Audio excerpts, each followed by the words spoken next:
दिनै 4 November Akashvani Kokrajhar radio सेन्टारावहाय दाखालि आं खन्थाइ आवरायनायखौ दिनै रिलिज खालामगोन हाबबाय आं नै बिदिब्ला दान्दिसे खोनासंदिनि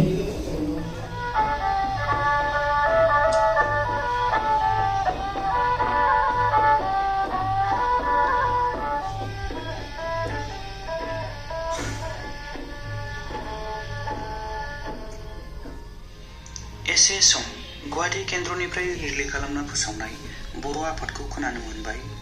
बेजों लोगोसे बर' आफादाबो एसेनोसै। मिडियाम वेभनि 198.41 मिटार आरो 1512 किल'हार्ट्ज लोगोसे FM बेन्डनि 102 मेगाहार्ट्जआव बियो आकाशबाणी क'क्राझार। दानिया जों फोसावनो लादों लाइमोनफोरनि आयदाखौ। आयदानि गिबियावनो खोनासंदो फुलुं नार्जारिया गावनो सुजुनाय दोंसे खन्थाइनि बागै।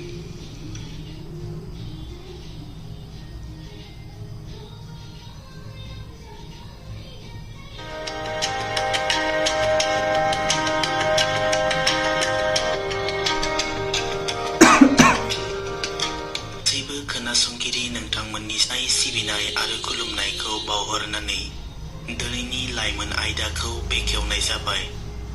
दिनैनि लाइमोन आयदानि गिबियावनो दं फुलुं नार्जारिनि गावनो सुजुनानै फरायथिनाय माखासे खन्थाइफोर। खन्थाइनि मुं सल'बाथा। साहानि हिमालय हाजो सारि सारि बेनि फैलाव हायेनाव मिथिंगानि समायना महरजों दाजानाय गय खान्थाल थाइजौ बारिजों बुंफबनाय जोंनि बर' गामि। बे गामि सेरजों बोहैलांनाय दैसा गाथोनाव गामिनि खुदिया लोगोफोरजों गेलेयो जों आमाय जुमाय थाखोमालायनाय। बेयावनो रिंखांफैयो रोमै रोमै मोसौ गुमग्रा लावखारफोरनि दामनाय मिलौदो सिफुंनि देंखो। बेलासि समनि 4:30 सम जानाय लोगो लोगो आबौनि रेडिअ'आव रिंखांफैयो अल इन्डिया रेडिअ गुवाहाटी बर' आफादनि सेरजानि देंखो। बरायहरो आबै आबौ आइ आफा आदै मादै आनै खुलुमनाय जासिहरो दुलाराय खोनासंग्राफोरनिसिम। गासैबो गावनि मावनाय दांनाय संनाय खावनायखौ दोनथ'नानै नसुंसेनि मानसिफ्राबो दों दों फैना खोनासङो दान्दिसे बर' आफादखौ। 45 मिनिट सम थांनायनि उनाव मुखुब जाफिनो गावबा गावनि खामानियाव। गोलोम बोथोरनि दानसोरां अखाफोर बिलिफां हरावबो सिथ्लायाव दारहा बनानै जिरायना आबौनि सल'बाथा खोन्थानाय खोनासंनाय।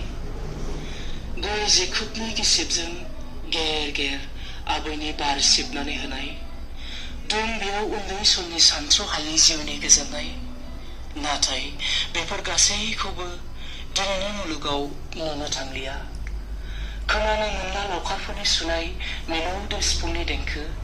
खोनानो मोनला आबै आबौनि खोन्थानाय सल'बाथा। नुनो मोनला गामिनि दैसा दुब्लि फोथाराव खुदियाफोरनि आमाय जुमाय आसौ बिसौ गेलेनाय। समजों लोगोसे सोलायलांबाय मुगानि उनाव मुगा बारलांबाय। हांख्रायबायब्लाबो आखाइ फायखन हरब्लाबो मोननाय नंलिया बै समखौ। जानानैल' थालांबाय जिउनि दोंसे सल'बाथा। खन्थाइनि मुं दं जेरैबो खोमसि दरसे अम्बासि हरनि जाहाबनाय अखाफोर। आगोर मोनै जिउखौ लाना लेर लेर फेलेंनि थब्लाखौ रुजुननानै बेसे गोजान हान्थि हाबावनो आं।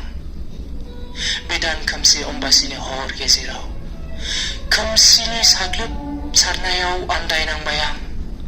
आगोर मोनै जिउआबो बेजोंनो गोरोबना थानांबाय। एसे सम नोंथांमोनहा फुलुं नार्जारिनि गावनो सुजुनानै फरायथिनाय माखासे खन्थाइफोरखौ खोनासंनो मोनबाय।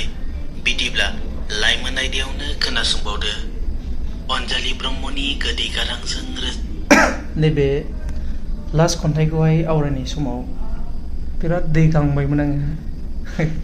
ओमफ्राय जाय रेडिअ सेन्टारावहाय खामानि मावो बेनिफ्राय आंनो लायनानै होफैबाय आरो बे गाराङा बोरैबा रानथाबजोबो एसे दै गाङो ओमफ्राय बिरादनो स्टुडिअ सिङावहाय।